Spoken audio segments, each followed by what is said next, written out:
Cuán hermosos son los pies de los que anuncian, cuán hermosos son los pies de los que anuncian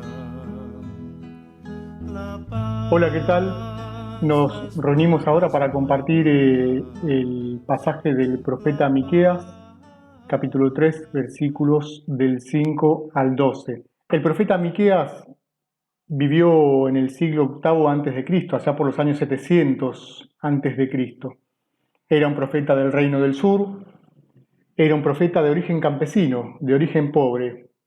Eso también le interpelaba porque Dios llama al profeta Miqueas un hombre que no era de la corte, un hombre que no tenía un origen sacerdotal, sino que era un hombre común del pueblo.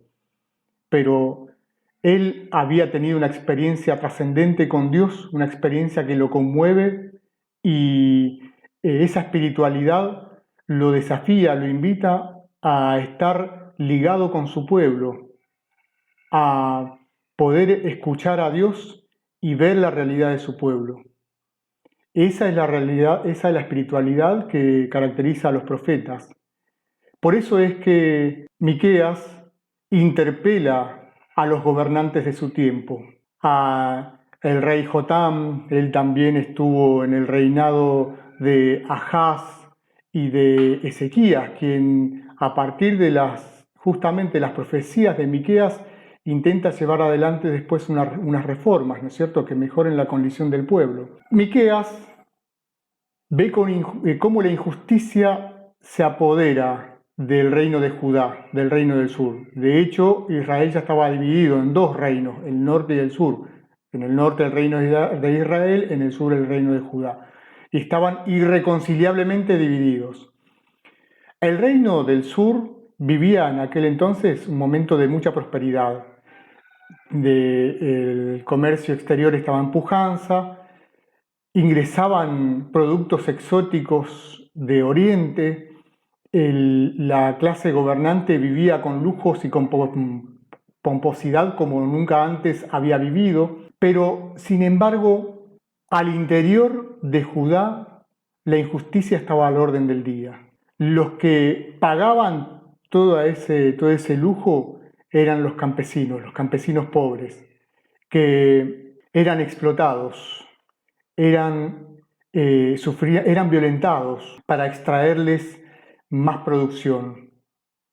Y Miqueas veía todo eso.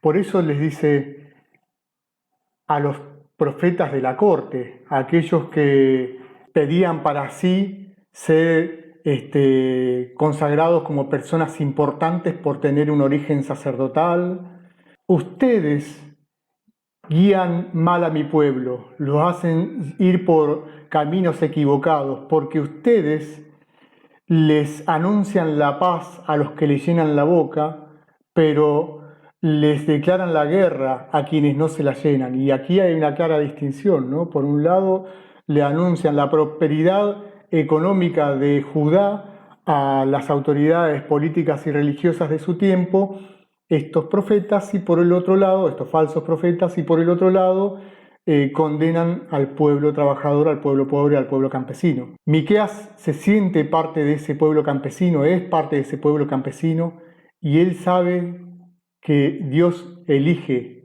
a ese pueblo pobre como suyo.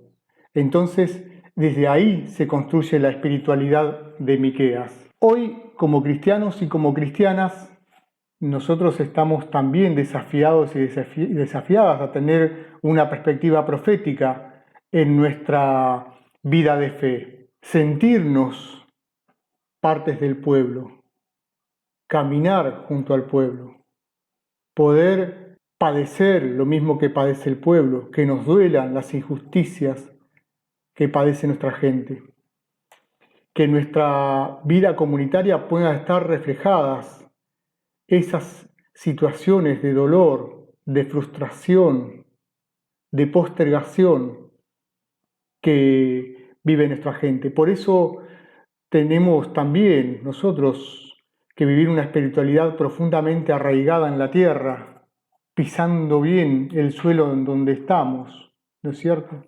Y que podamos también en este tiempo de pandemia preguntarnos cómo está nuestra gente, cómo podemos comprometernos nosotros a que juntos podamos vivir una vida digna, una vida sin postergaciones y sin injusticias, a que podamos brindar nuestro grano de arena para que esto que vivimos, esta realidad, que ya de por sí es profundamente dolorosa, pero que además no sea tan injusta, sino que sea una realidad que nos brinde esperanzas.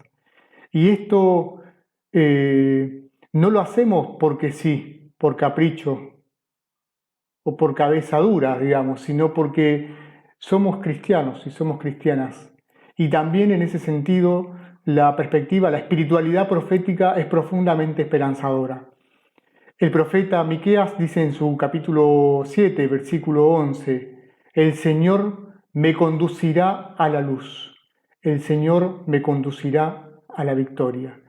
Y que este sea nuestro lema, esta esperanza de que nuestro compromiso, nuestra acción, lo que podamos hacer, lo pongamos en manos de Dios, en la esperanza de que no sea en vano, sino que sea para la victoria de su reino de paz y justicia.